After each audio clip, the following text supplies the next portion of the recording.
Vous savez, Mireille Darc, on vient de passer à la télévision belge, pratiquement coup sur coup, Le téléphone rose et Les seins de glace, ce qui fait que vous venez à nouveau de remporter un très grand succès en Belgique.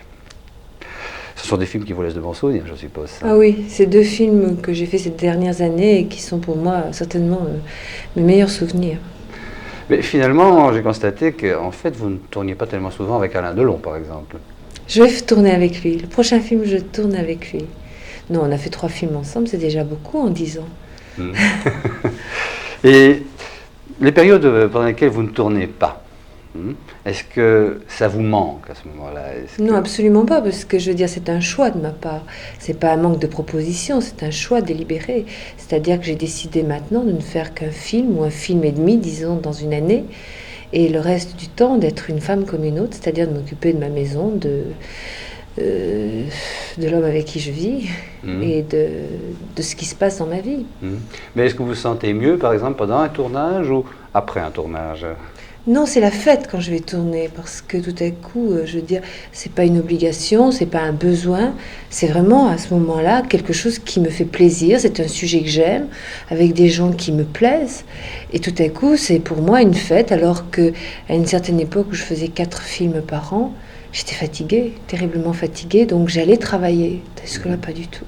Vous parliez de l'homme avec lequel vous vivez, bon, tout le monde Oui, le c'est connaît. Alain Delon. Oui. Voilà, oui, Est-ce que ça n'embarrasse pas certains réalisateurs, par exemple, de faire appel à la compagne d'Alain Delon pour leur film, non? peut-être, c'est possible. Ça, je m'en rends absolument pas compte. Vous savez, je travaille toujours à peu près avec les mêmes équipes, avec les mêmes gens. Il est vrai qu'on me propose d'autres scénarios. Il s'avère que ces autres scénarios, jusqu'à présent, ne m'ont pas intéressée. Si je viens de faire un film avec un garçon qui s'appelle Serge Leroy, Oui. et je viens de faire un film, un très très beau film, qui s'appelle Les Passagers, un film d'angoisse avec un enfant. Et là, alors tout à coup, bon, ben, c'est un coup de foudre. Donc, s'il y a coup de foudre, il n'y a aucun problème, ni du côté d'Alain, ni du mien, ni du réalisateur. Si le réalisateur me veut vraiment, il y a strictement aucun problème dans la mesure où le sujet me plaît. Vous savez que nous connaissons très bien Serge Leroy en Belgique parce qu'il a fait ses débuts à la télévision belge. Oui, mais ça, je m'en doute, parce qu'il m'en avait parlé. Donc, c'est pour ça aussi que je l'ai cité. Je savais que je rentrais dans un monde que vous connaissiez. Vous pouvez nous parler un peu de ce film? Oui, c'est un film avec Jean-Louis Trintignant. C'est un film, je vous dis, d'angoisse, d'émotion, de sensibilité.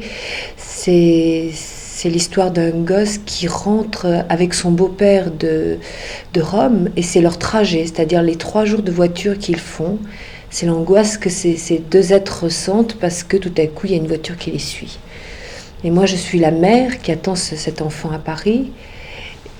Et ils ne savent pas comment expliquer à cette femme par téléphone qu'il y a quelque chose d'étrange qui se passe. Il y a une voiture qui les suit et l'homme qui est dans cette voiture veut les tuer. Et ils s'arrêtent, ils en parlent à la police et on les prend pour des fous. Enfin, bon, je ne vais pas vous raconter le scénario, ça n'a strictement aucun intérêt. Non, mais ça a l'air très alléchant en tous les cas. Mais c'est un très très très très joli film. Vous l'avez vu terminé déjà? Oui. Non, je veux dire, j'ai rarement autant d'enthousiasme pour une chose que j'ai faite.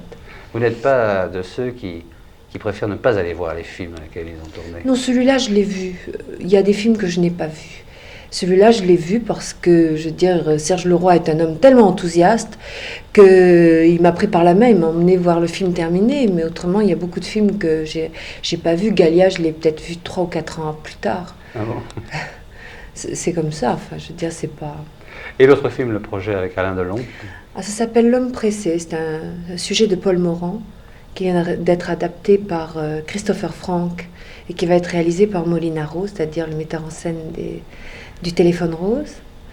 Et le titre est déjà très explicite. C'est vraiment le portrait d'un homme qui bouffe la vie. Il est pressé, il faut qu'il marche à 300 à l'heure. Enfin. Et c'est une rencontre avec une femme, comme ça, au milieu de cette vie mouvementée, de ces voyages, de ces avions, de ces passions. Oui, c'est de bon augure parce que je trouve que Molinaro a très bien filmé Mireille Darc. Oui, parce qu'on s'entend très bien, il me connaît très bien. Alors c'est déjà beaucoup plus facile, beaucoup plus rapide de travailler avec quelqu'un qui tout à coup, pof, vous pige. C'est très bien où vous pouvez aller, dans quelle direction vous pouvez exprimer certaines choses. Ça reste vrai, je crois, ce que disait Cocteau, que pour faire un bon film, il faut que tout le monde s'entende bien sur le plateau. C'est mieux.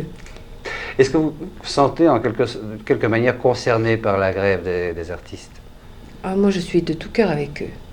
Je ne suis pas une syndicaliste, je suis très indépendante dans la vie, j'ai jamais signé aucun manifeste, mais je me sens très très très très proche de leur cause. Oui. Et leurs problèmes, quels sont-ils exactement? Parce qu'enfin, de la Belgique, vous savez, on a des informations. Oui, moi, si vous voulez, mon problème, c'est que je ne vois qu'une partie. Je ne pense pas à la rémunération d'un cachet parce que je n'en suis pas là et que je fais très peu de télévision. Donc, c'est pas sur ce plan-là que je suis très proche d'eux. Je suis très proche d'eux parce que je trouve honteux qu'il y ait 3 films tous les soirs à la télévision française, alors que nous faisons un métier d'acteur pour essayer d'inciter les gens à sortir de leur maison et à aller nous voir. Et tout à coup, bon, il se passe des films qui ont à peine 1 an, la preuve, les Téléphones Roses ou les Sunglasses qui ont 2 ans. Enfin.